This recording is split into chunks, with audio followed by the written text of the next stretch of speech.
আজকে রিভিউ করব DNA movie. তো কেমন হয়েছে মুভিটা, আপনার কি দেখা উচিত?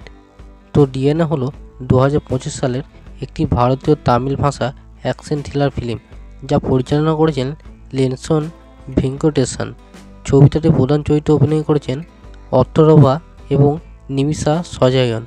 পাশাপাশি অভিনয় করেছেন মোহাম্মদ জিসান, আইয়ুব, বালাজি শক্তিভেল।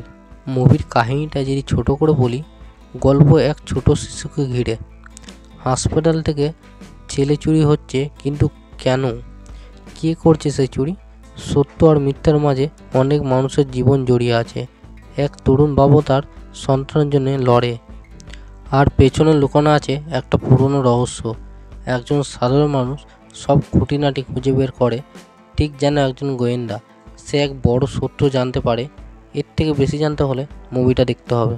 মুভির যদি পজিটিভ ও নেগেটিভ দিকের কথা বলি, মুভির ফার্স্ট হাফ এক কথায় অসাধারণ করেছে। মুভিটা শুরু হয় খুবই সাধারণভাবে, একজন হার্টব্রেক মানুষ কীভাবে নিজেকে সামলায়।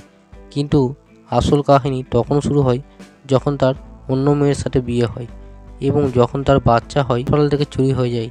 মুভিতে যে থ্রিলার পোর্শনগুলো আছে সেটা অসাধারণ করেছে এবং মুভিটা আপনাকে কোথাও বোর হতে দেয় না। এবং যদি মুভির পারফরমেন্সের কথা বলি, তো আর্থরভার পারফরমেন্স খুবই ভালো হয়েছে এবং এই মুভির যে হিরোইন নিমিষা সাজায়ান, তার প্রশংসা করা উচিত। অসাধারণ পারফরমেন্স দিয়েছে এই মুভিতে। এবার যদি সেকেন্ড হাফের কথা বলি, তো সেটা খুবই ভালো করেছে। এবার যদি নেগেটিভ দিকের কথা বলি, এমনিতে মুভিটা খুবই ভালো করেছে। মুভিটা যদি আর একটু ভালো হতো তাহলে মুভিটা মাস্টারপিস বলাটা মন্দ হতো না। মুভির ফার্স্ট হাফ দেখে আমারও মনে হয়েছিল, কিন্তু মুভির ফার্স্ট হাফ সেকেন্ড হাফটার থেকে বেশি ভালো হয়েছিল।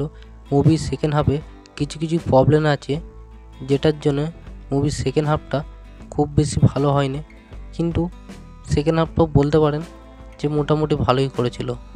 আমি এই মুভিটাকে 10-এর মধ্যে 7 দেব। আপনারা মুভিটা দেখতে পারেন। আর ভিডিওটা ভালো লাগলে লাইক, শেয়ার, সাবস্ক্রাইব করতে ভুলবেন না।